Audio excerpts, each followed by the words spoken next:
Les Champions ont été créés par deux producteurs-auteurs habitués aux séries télé anglaises, Dennis Spooner et Monty Berman. Ils ont déjà tous les deux travaillé sur Le Saint et Alias le Baron. L'un pensait à une série avec des personnages aux super pouvoirs tout en conservant une certaine crédibilité. L'autre amena l'idée de personnages perdus au fin fond du Tibet, de retour à la civilisation des années plus tard. Ils vendirent leur idée auprès du patron de la firme ITC, Lou Guade. Les Champions serait sa première série à ne pas mettre en scène un seul héros solitaire, comme Simon Templar, mais 3 personnages. Dès le premier épisode, les 3 héros en mission pour l'agence Némésis s'écrasent en avion sur un sommet de l'Himalaya. Recueillis par une étrange civilisation, on leur offre des super-pouvoirs. Tous leurs sens sont aiguisés à leur maximum, tout comme leurs possibilités physiques. Spooner insista aussi pour que la télépathie, la préscience et un sens du danger imminent fassent partie, au fil des épisodes, des possibilités des 3 champions. Comme vedette américaine, les producteurs engagèrent Stuart Damon, chanteur et acteur qui est aussi apparu dans quasiment toutes les séries télé anglaises de l'époque, Le Saint ou même Cosmos 1999. Il est depuis retourné aux États-Unis où il fréquente les soap-opéras tels que Hôpital Central et Port Charles. Alexandra Bastedo a été choisie par la chaîne américaine qui s'était engagée à diffuser la série. Elle avait déjà joué dans Le Saint, entre autres, et on l'a vue depuis dans un épisode de Absolutely Fabulous. William Gaunt est un comédien anglais récurrent dans bon nombre de séries télé.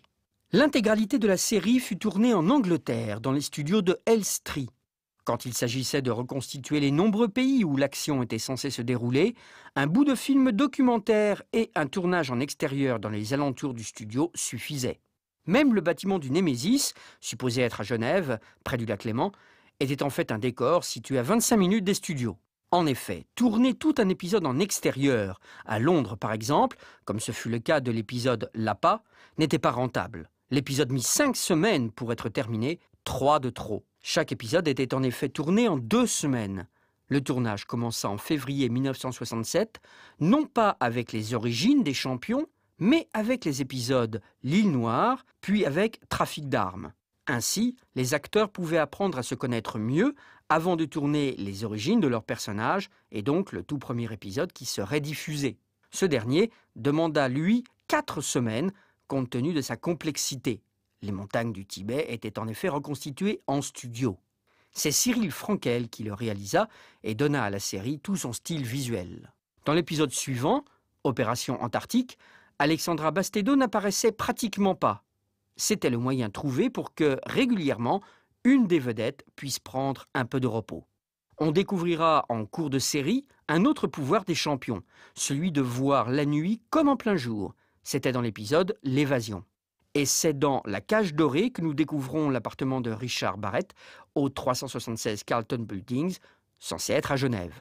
Pour compenser le trop long tournage de l'épisode L'Appât, on produisit La Question, un huis clos tourné dans une seule pièce où l'un des champions se fait brutalement interroger et où des extraits d'épisodes passés viennent compléter le minutage. Le tournage s'acheva fin janvier 1968.